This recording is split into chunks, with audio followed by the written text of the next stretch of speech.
ڈرو مت. اگر واقعی اللہ سے محبت کرتے ہو تو اللہ کے قرآن کو پڑھو, رسول کی حدیث کو پڑھو, اور آ جاؤ میدان میں, چل پڑو اس کے اوپر. کسی ملامت کرنے والے کی ملامت کی پرواہ مت کرو. جو بھی دشمن ہے میرے سلف کا, جل رہا تھا جلا ہے جلے گا. میں حدیث پڑھاتا رہا, ان کتابوں کو پڑھاتا رہا اور سمجھ میں آتا رہا.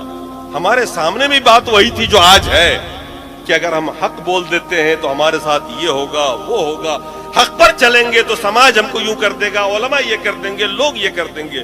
لیکن میرے سامنے میں ایک مسئلہ تھا کہ مرنا تو مجھے بہرحال ہے اور جانا اللہ کے پاس ہے.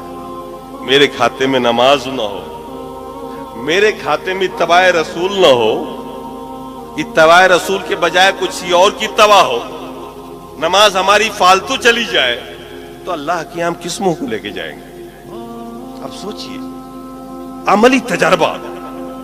آپ لوگ پوچھتے رہتے ہیں کہ آپ اہل حدیث کیوں؟ ارے میں اہل حدیث ہوا ہی نہیں تھا کبھی.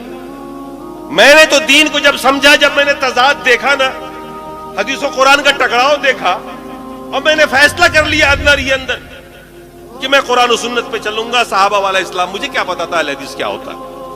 ہم کو تو بچپنے سے پڑھایا گیا کہ اہل حدیث گستاخ رسول ہوتا ہے, یہودی ہوتا ہے, رسول کو مانتا ہی نہیں. اس لیے ہم نے کبھی جھانک کے دیکھا ہی نہیں. کسی اہل حدیث کو دیکھتے راستہ موڑ لیتے تھے کہ سلام نہ کرنا پڑ جائے بھیا, ان کے سلام سے نکاح ٹوٹ جاتا. وہ یہی سکھا رکھا تھا, دھوکے میں سلام کر لیا بیوی ہاتھ سے نکل جائے گی. جب ہدایت ہم کو ملی, ہم نے جب سمجھا کہ قرآن و سنت پر چلنا ہی دین ہے, ہم نے چپکے سے استعفا دیا, گھر پہنچ گئے. تو 2 سال کے بعد میری تقریر ہو رہی تھی, کہیں پر ایک اہل حدیث نے سنا, اور اس نے مجھ سے کان میں آ کر کہا کہ حضرت, صبح میرے گھر آیا, اس نے کہا کہ آج جو آپ نے تقریر کی ہے نا, وہ بالکل میرے مولوی جیسے کی ہے. تب دل میں خیال آیا اس کے مولوی کو بھی آزما کے دیکھیں, اور دیکھا, اور تب پتہ چلا کہ یار ہم تو اہل حدیث ہو گئے. یہ اہل حدیث ہونے کے کئی سال بعد مجھے پتہ چلا کہ میں تو اہل حدیث ہو گیا. ورنہ تو ہم ڈر کے, مطلب جیسے ہوتا ہے نا کہ ہماری یہاں ایک کہاوت ہے کہ دودھ کا جلا چھاچھ کو بھی پھونک کے پیتا. دودھ سے کسی منہ جل جائے نا بلی کا, تو چھاچھ کو بھی پیے گا, تو پھونک پھونک کے پیے گا, کہیں یہ بھی نہ جلا دے. تو ہم تو اتنا حساس ہو گئے تھے کہ ہم تو ایک ایک چیز سوچ سمجھ کر کرتے تھے, قرآن و سنت کو دیکھتے تھے, اور ہم باقاعدہ تجربے کے لیے ان کے بیچ میں گئے. احمدیہ سلفیہ ایک مرتبہ گئے صرف یہ دیکھنے کے لیے کہ یہ لوگ نماز کیسے پڑھتے ہیں.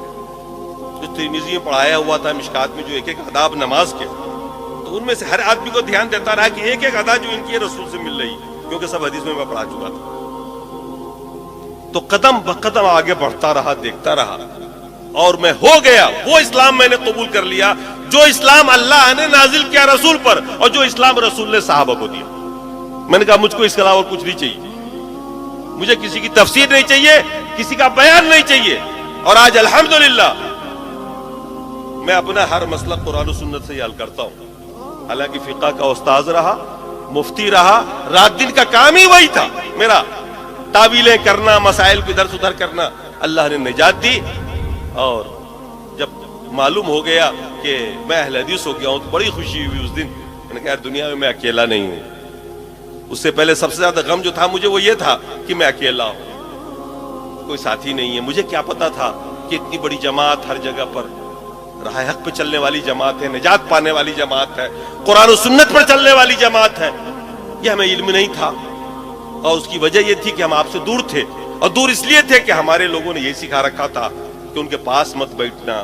اور جب ہوئے, اللہ نے ہدایت دی, کھلے, تو پھر مصیبتوں کے پہاڑ ٹوٹے. آج تک میرے اوپر سوشل بائی کارڈ ہے, لیکن میں نے کہا کوئی پرواہ نہیں, جنت ملے گی نا, ادھر کی گارنٹی ہے نا, ہو گیا. روزی کا مالک اللہ ہے. اللہ نے قرآن میں فرمایا وَمَا مِن دَابَّةٍ فِي الْأَرْضِ إِلَّا وَعَلَى اللَّهِ رِزْقُهَا. دنیا میں جتنی بھی جاندار چیزیں ہیں, روزی کا ذمہ اللہ نے کہا میرا. اللہ نے کہا نا, ذمہ لیا نا اس نے.